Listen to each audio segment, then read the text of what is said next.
Numbers 35. The Lord spoke to Moses in the plains of Moab by the Jordan at Jericho, saying, Command the people of Israel to give to the Levites some of the inheritance of their possession as cities for them to dwell in. And you shall give to the Levites pasture lands around the cities. The cities shall be theirs to dwell in, and their pasture lands shall be for their cattle, and for their livestock, and for all their beasts. The pasture lands of the cities, which you shall give to the Levites, shall reach from the wall of the city outward 1,000 cubits all around.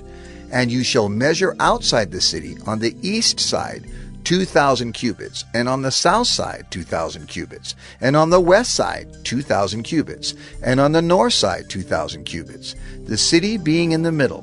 This shall belong to them as pasture land for their cities.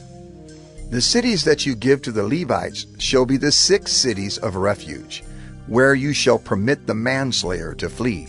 And in addition to them, you shall give 42 cities. All the cities that you give to the Levites shall be 48 with their pasture lands.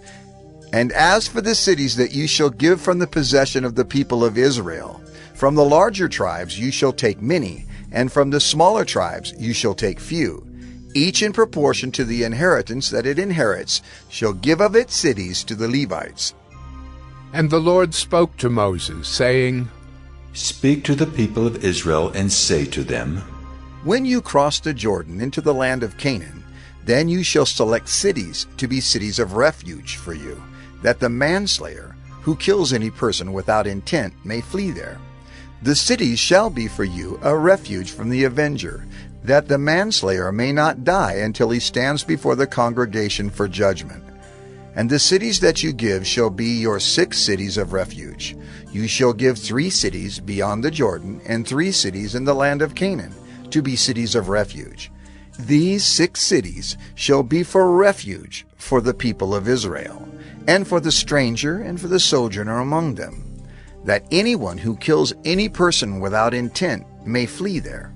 But if he struck him down with an iron object so that he died, he is a murderer. The murderer shall be put to death. And if he struck him down with a stone tool that could cause death, and he died, he is a murderer. The murderer shall be put to death. Or if he struck him down with a wooden tool that could cause death, and he died, he is a murderer. The murderer shall be put to death. The avenger of blood shall himself put the murderer to death. When he meets him, he shall put him to death. And if he pushed him out of hatred, or hurled something at him, lying in wait, so that he died, or in enmity struck him down with his hand so that he died, then he who struck the blow shall be put to death. He is a murderer. The avenger of blood shall put the murderer to death when he meets him. But if he pushed him suddenly without enmity, or hurled anything on him without lying in wait, or used a stone that could cause death, and without seeing him dropped it on him, so that he died, though he was not his enemy and did not seek his harm, then the congregation shall judge between the manslayer and the avenger of blood, in accordance with these rules. And the congregation shall rescue the manslayer from the hand of the avenger of blood, and the congregation shall restore him to his city of refuge, to which he had fled. And he shall live in it until the death of the high priest, who was anointed with the holy oil. But if the manslayer shall at any time go beyond the boundaries of his city of refuge, to which he fled, and the avenger of blood finds him outside the boundaries of his city of refuge, and the avenger of blood kills the manslayer, he shall not be guilty of blood. For he must remain in his city of refuge until the death of the high priest.